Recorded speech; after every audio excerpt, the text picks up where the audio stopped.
Okay, this one's going to be a lot of fun. I think. The opening question is, what color shirt do I have on? Now, before you answer, this is about the spirit of clarity or divisiveness, right? Now, we're going to be talking a little bit about arguing or divisiveness. We'll be talking a little bit about shame, in fact, and certainly about clarity. So, what color shirt do I have on? Again, before you even answer that, notice that you could tell without a lot of debate. You wouldn't have to consult someone else's opinion.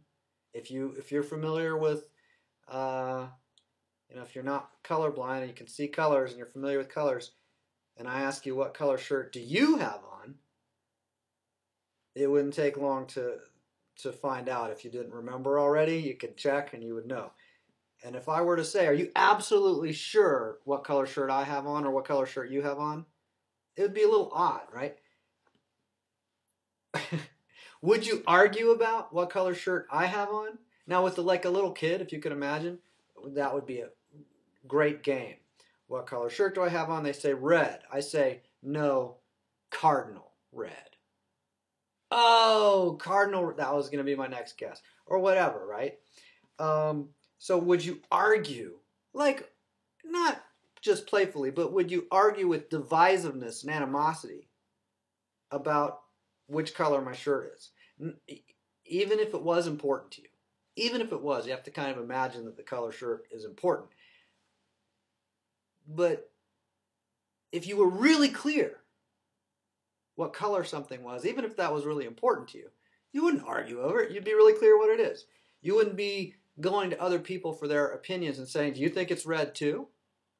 You would see it's red, and that would be sufficient, right? So you can directly determine for yourself what color a shirt is. Okay? Now, the spirit of clarity or divisiveness is much more widespread than just the issue of the color of a shirt, right? That's completely trivial, and that's why I use the example. It's obvious, it's trivial, it's easy, but let's get a little further with this distinction as we address the issue of clarity as distinct from argumentativeness, divisiveness, confusion, even worry. Again, I already mentioned shame. So, beware of those who would argue in animosity. Their animosity may reveal that they are not speaking from their heart, from direct experience, from the spirit of clarity. Perhaps they are repeating something from another source without an understanding of the thing that they're repeating. Perhaps they are clinging to a particular interpretation without recognizing it as an interpretation. If they were to argue, no, it's cardinal red. It's not red, it's cardinal red. Or it's not cardinal red, it's red. Or it's not brick red or whatever, right? It's not fuchsia, it's red. People who would argue over these things, that's a little bit odd that people would argue really over anything. When we think of something that's not especially important, like the color of a shirt, fine, but people's willingness to argue with animosity and contentiousness is interesting.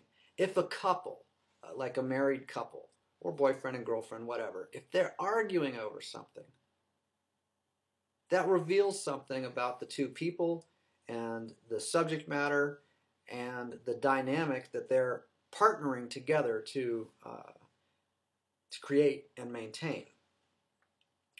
So perhaps a person is clinging to a particular interpretation that they don't actually recognize as an interpretation.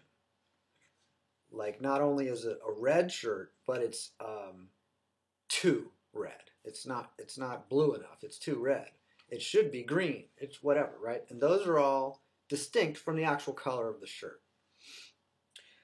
So someone who's arguing an animosity about anything, maybe like someone who argues about the color of a shirt, rather than looking at the shirt and seeing what color it is. So for people to argue about it means they're not looking. You can't argue and look at the same time, at least unless you're being playful and you're arguing. You can't have that intensity and seriousness and sincerity of a argumentative, contentious, divisive spirit at the same time as you see the color of the shirt. Maybe that's not entirely true. While you're looking at it, you can still argue about, it is red, but it's odd. You can say, well, go look for yourself.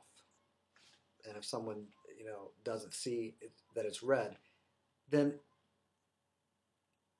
arguing is a choice. So get that arguing is a choice. Arguing, if we think of the spirit of peace as distinct from the spirit of divisiveness or the spirit of clarity, fine. But if I'm argumentative with somebody, then I'm leaving the spirit of peace or the spirit of clarity to go into the spirit of confusion or divisiveness or whatever. Well, what is it? I don't know. It should be this certain thing, whatever. So people may speak of what color the shirt should be, or must be, or cannot ever be. Now, if somebody says something like that, that's obviously very odd in regard to a shirt. But think about how often people might say that something should be a certain way. Something must be a certain way. Something cannot be a particular way. That's the same thing. It's still divisiveness. Or it could be. If it's done with the spirit of divisiveness, then it could be argumentative or divisive. It could be a sign of a lack of clarity, so to speak. So they are full of talk and may be avoiding looking at the shirt with all of their talking, if they're talking about what it should be or must be or cannot ever be. That's not looking at the shirt. That's a lot of talking instead of looking at the shirt. So many people may use the word truth. Here's where we really get to the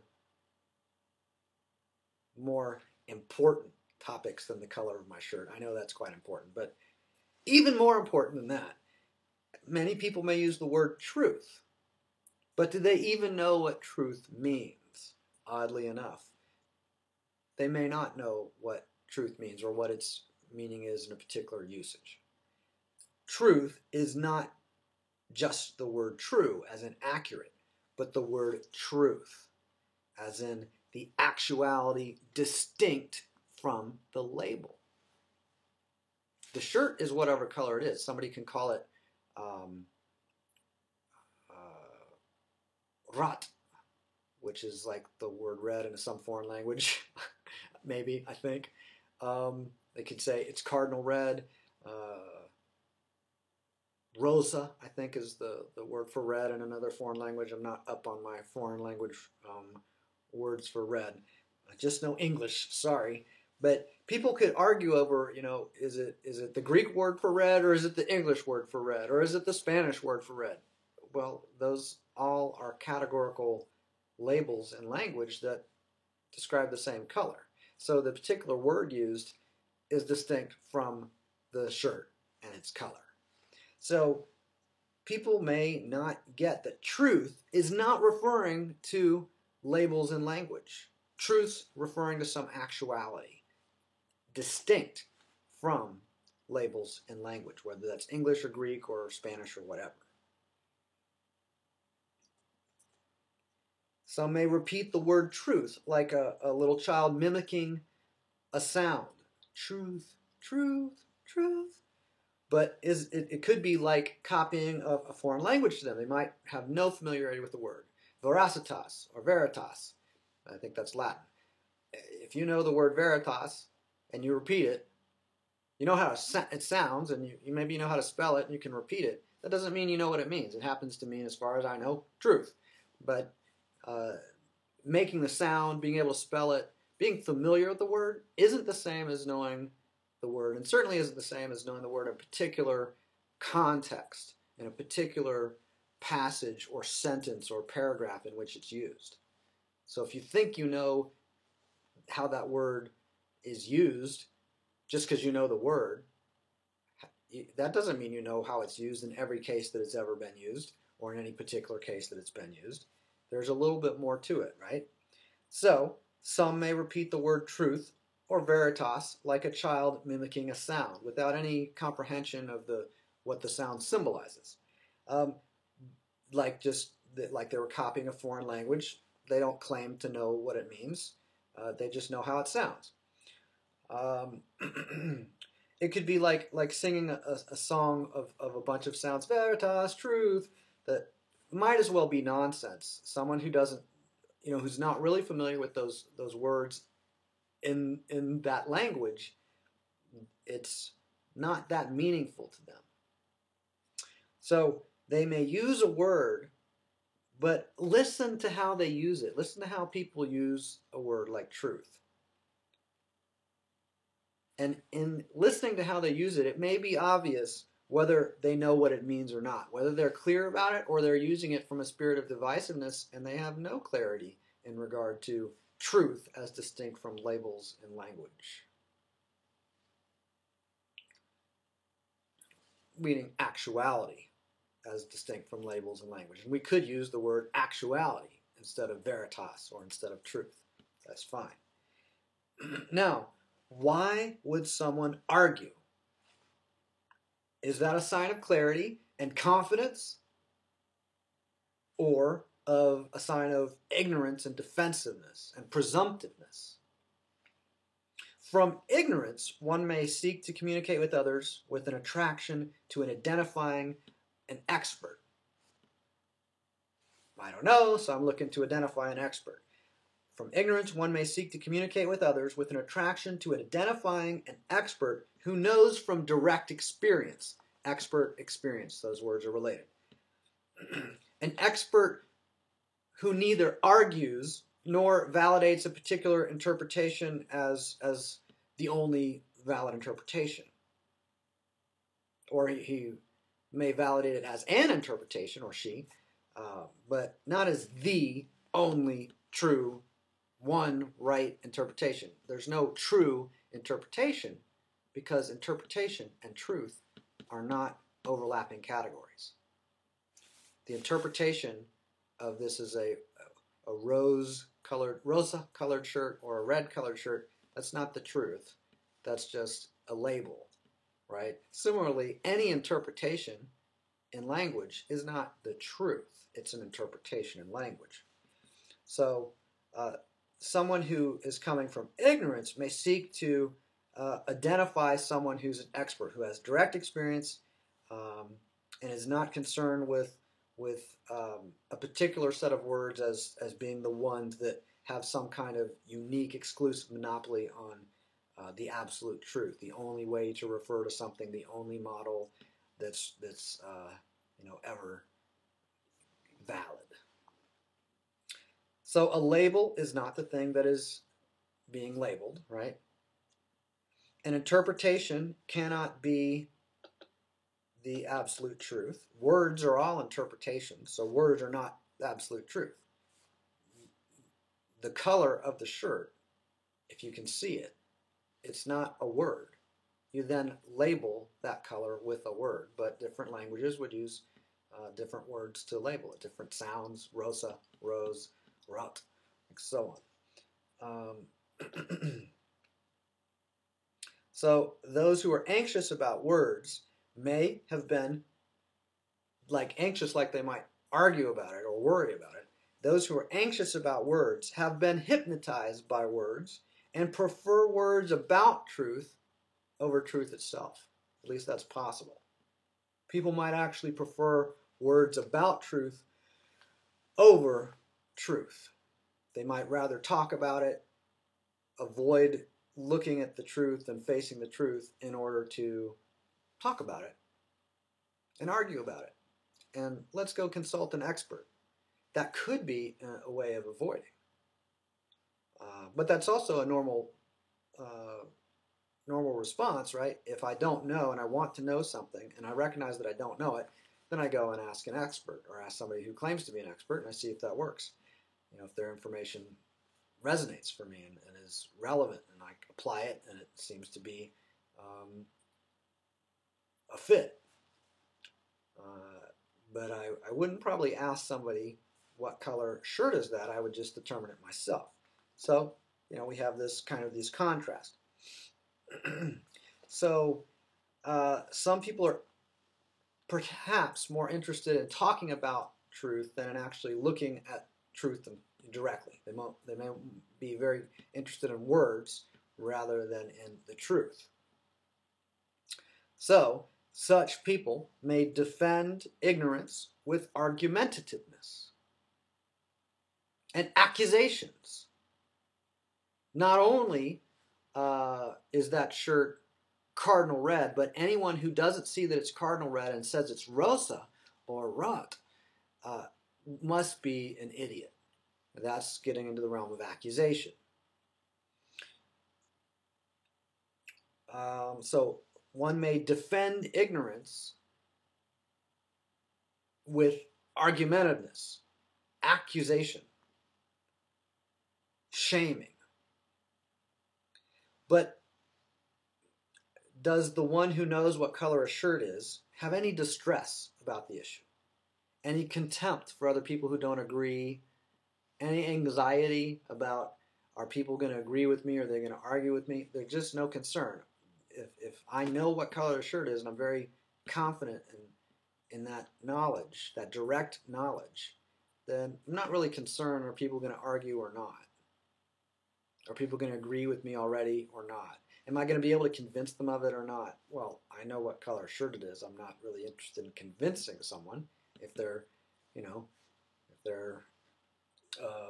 if they're interested in what color the shirt is, I can show them the shirt. If they're interested in me telling them what color, what label I have for the shirt, that's actually a different thing than somebody who's interested in me in me showing them this shirt for them to determine for themselves what color it is. Same thing applies to truth. If someone is interested in me describing truth for them and they're going to assess it or whatever, that's one thing. If they're interested in someone who is intimately familiar with truth, pointing, looking with someone at what truth is or what color a shirt is, that's easy enough to do for one who has direct experience of truth.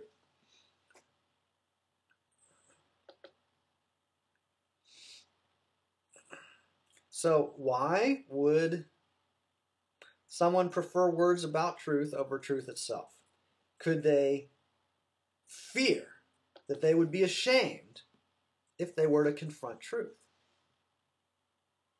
And this could be a particular truth. I mean, not many people would be ashamed if their shirt is red. That wouldn't be an issue relating to, I want to hide that, I want to pretend that it's blue or whatever. That probably won't be the case, right? But if someone fears truth itself, if they fear recognizing interpretations as just interpretations, then a confrontation with truth might be something that they would have a lot of anxiety about, fear.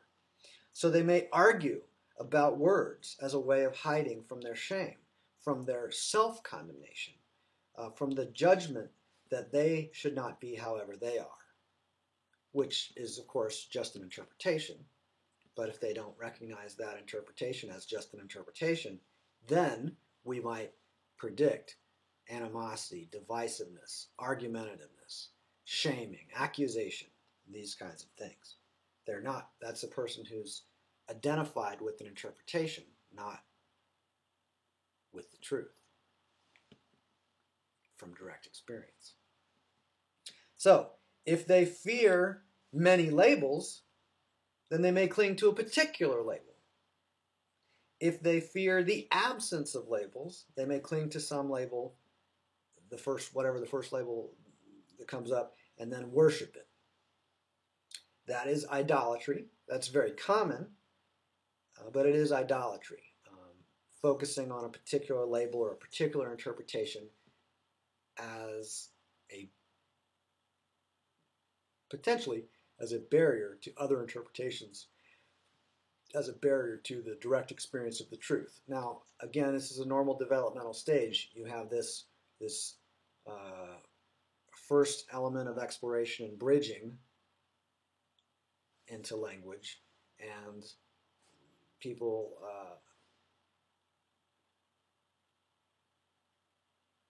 are familiar with the first thing that they're familiar with. So they see this and they go, if you learn English first, they go, oh, that's a, what color shirt is that? It's red, because you know English. So that's totally normal.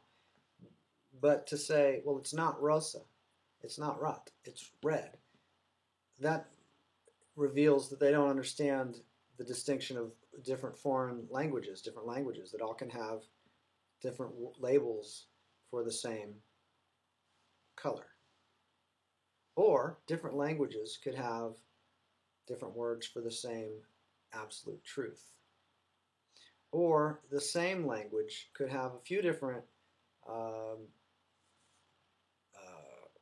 adjectives, a few different words that would fit. Somebody could say this is a bold color. Someone else could say it's a red color. Well, those are not mutually exclusive. It's a bold red color. It's both. They aren't mutually exclusive. It's bold and red. So, same is true about the absolute truth. It can be described as absolute truth, actuality. Lots of different words can apply to it. You wouldn't argue, is the truth or actuality? It can only be one. That would be an indication, if somebody takes that seriously, of a lack of comprehension, a lack of clarity. So this stage of idolatry, where somebody clings to a particular interpretation or a particular label or a particular word even, that's a normal developmental stage in relation to an awareness of the functioning of language, like a relatively elementary or low-level, limited awareness of the functioning of language, the functioning of symbolic labels, and of nature of interpretations. That developmental stage can later be advanced beyond. So we may have been trained in some ways how we should be, as well as in several ways that we should not be. And that training is not an inherent truth. It is normal and useful to have such training, but the training is specific to a context in which that pattern of training formed and persisted. So the training that you learned in third grade you're not supposed to stop there when you're in ninth grade or in college. Just because you were trained that in third grade, you go beyond that training.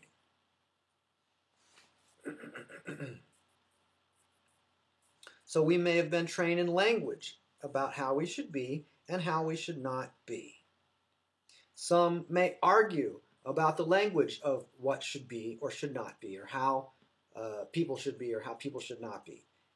That is in accord with their training and their level of development, their level of fluency with language.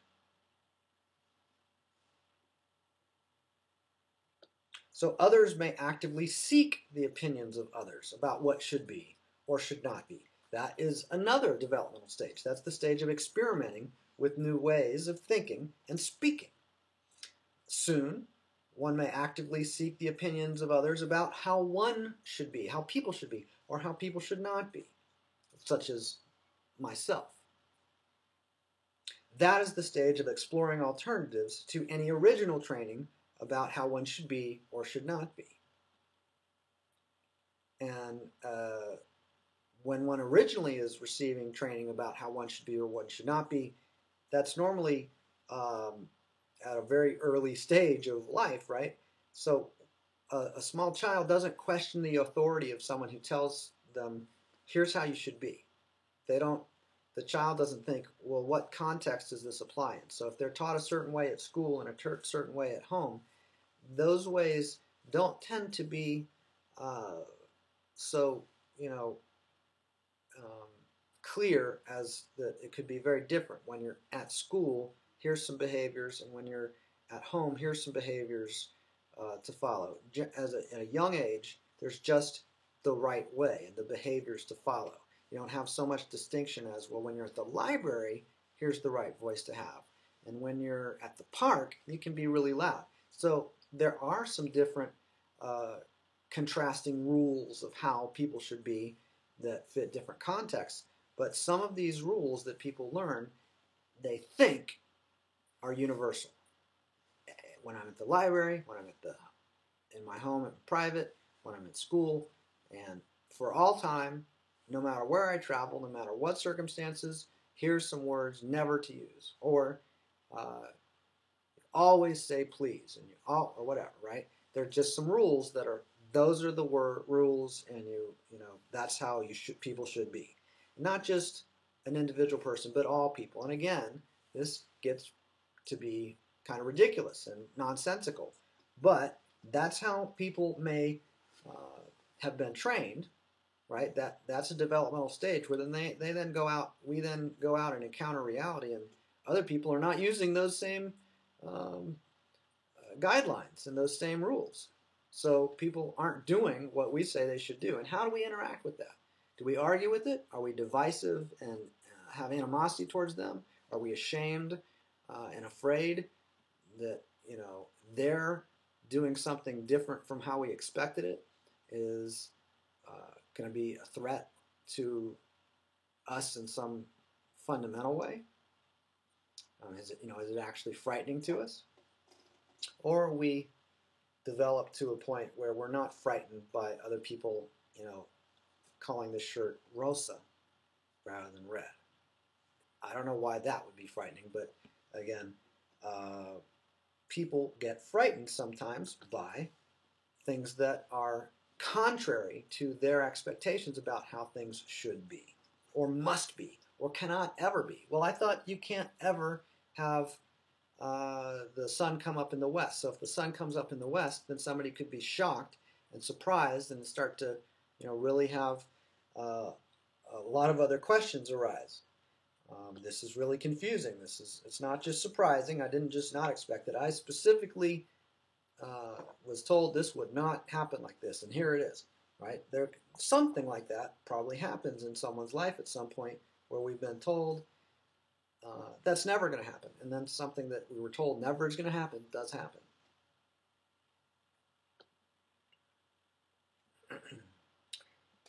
So people may be like a new employee in an old business.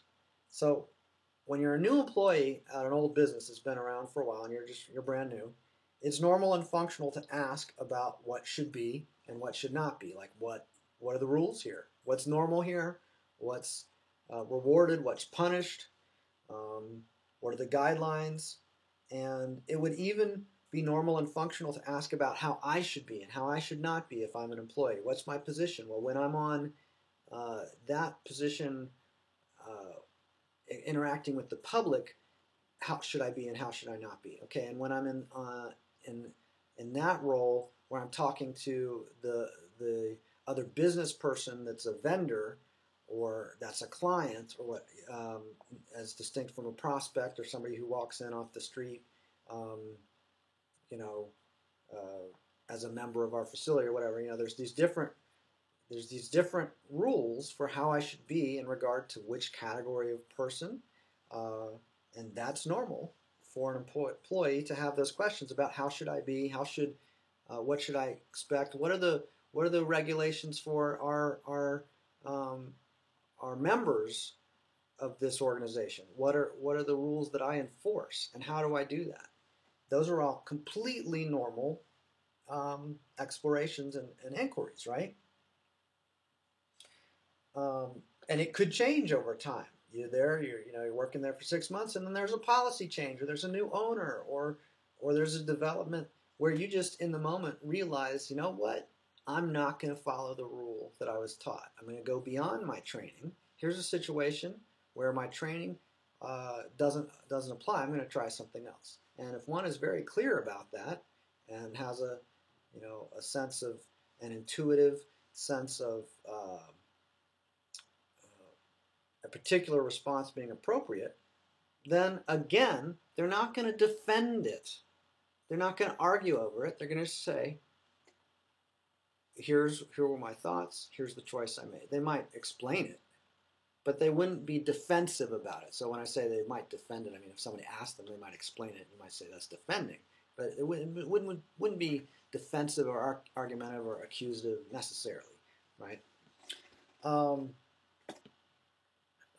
So there's also a stage at which one is very clear that labels in language about should are all interpretations. They're all contextual. They're not truth. They're not absolute. They're relative. They're contextual. They're interpretive. So truth is not the realm of what should be or should not be.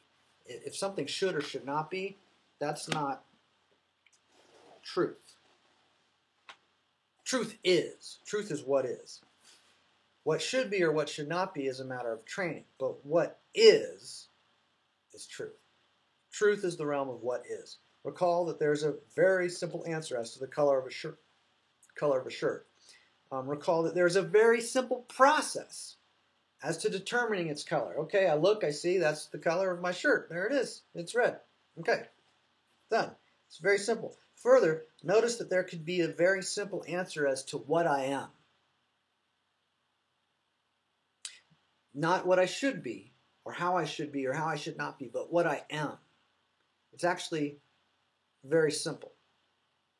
There could even be a very simple process as to determining what that answer is, as to what I am. I look, that is, I give my attention to what I am, and immediately I know with clarity. No sense of I need to ask someone else's opinion. No sense of I need someone else to agree with me. Nothing to argue over. I'm immediately clear as to what I am. Just as clear as I am about what color the shirt is. If somebody says, no, it's not red, it's blue, that's what they said. If I know what I am, then what someone else says is just what they said.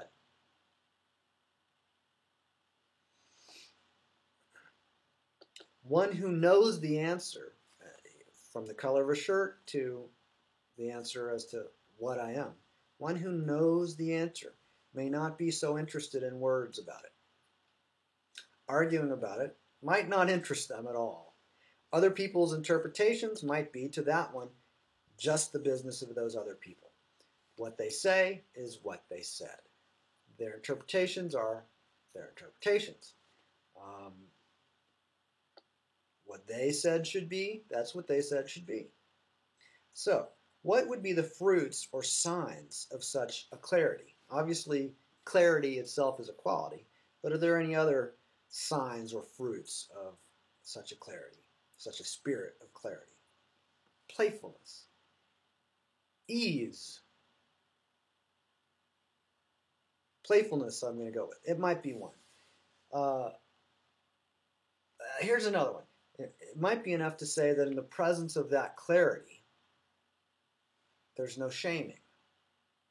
There's no defensiveness. There's no contentiousness. Shaming goes with that. There's no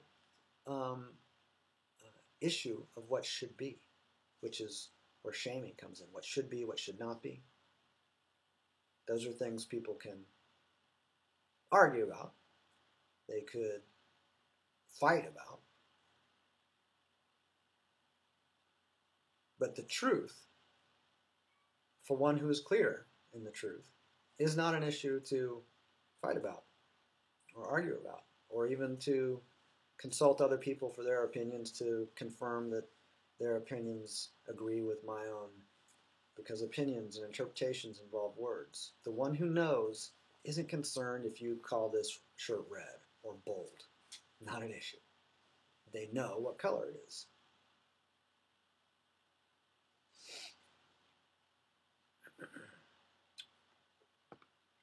So if one who is arguing is actually seeking to identify some other person who is beyond shaming and arguing, that's great. Um, Arguing or offering to argue would be one way to test for a response of counter arguing, right? If I want to know somebody who isn't going to argue, who's got the spirit of clarity, not divisiveness, and I want to find out if they have the spirit of divisiveness or clarity, then I might attempt to start arguing with them. I bring divisiveness and I see if they mirror that with more divisiveness, more arguing, or what? More defensiveness, more accusations. If one seeks to identify another person who is beyond shame, then offering shame, offering shaming, offering accusations would be one way to test for a response of counter shaming. Is there defending? Is there counter accusations? And so on. So you shouldn't be like that, and you're bad, and you're shameful. That's all the mode of interacting of accusation or accusing. Shaming is a specific type of accusing. We can say that. So beware of those who would argue in animosity. Beware of those who worship shame or go out of their way to do it. And maybe that's not even how it is. Maybe the reality is that if I am attentive and as I go about my life, if somebody displays shame or argument to me, that just means, oh, they're at a stage where for me to confront them with more truth is distressing and uncomfortable for them. They're at a stage where that might not be welcome. Okay, I don't need them to know what color my shirt is either. If I'm clear in what I am, I can offer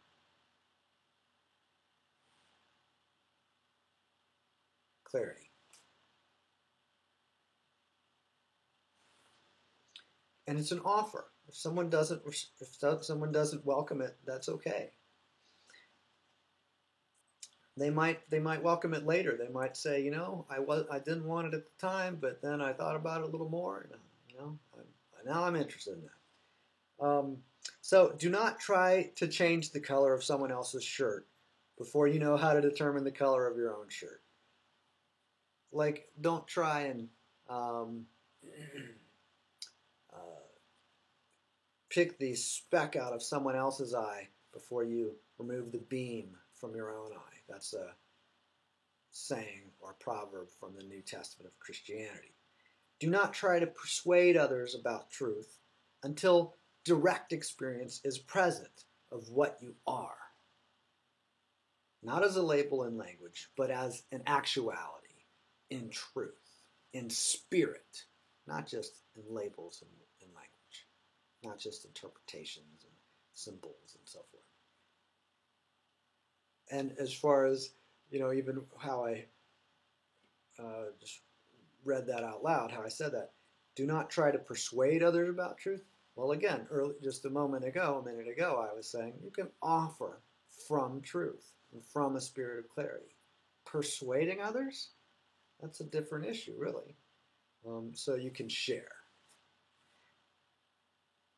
Just as I can reveal the color of my shirt, I can share the truth of what I am. I can share the spirit of clarity. I can share clarity. Amongst many other things, playfulness. I could share argumentiveness and testing and finding out if other people are argumentative and divisive or calm and confident, clear.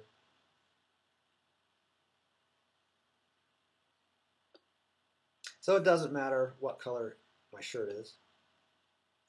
It might not even matter what I am.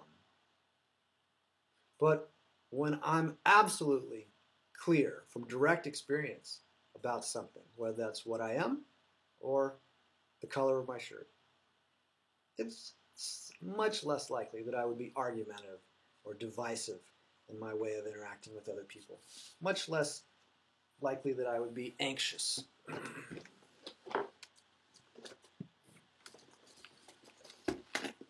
I would offer what is clear and be sensitive to people's receptivity. And I would also alter the way I interact with people. So if someone speaks Spanish, and I speak Spanish, then I would speak Spanish with them. To a small child who speaks English, I would speak in a certain way. So there would be a variety of ways of relating in language the actuality of what is.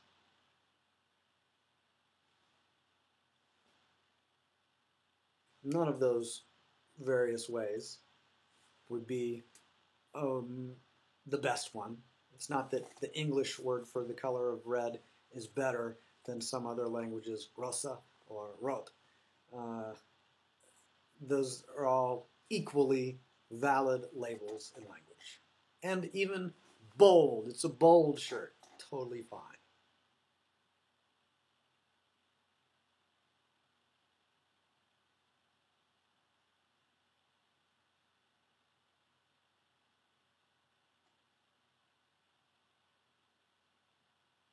There's no way that you should be. That's an ultimate truth. There's ways you've been trained that you should be, of course. And in particular circumstances, it works to be those ways that you've been trained you should be. But what you are is distinct from all of those trainings and all of those linguistic formations and labelings of what should be in a particular context or what should not be in a particular context.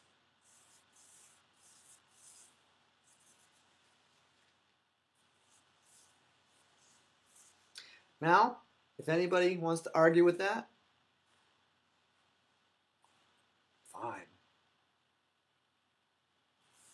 If you have a question about it, fine. If you have clarity about it and you're absolutely clear, that's fine too.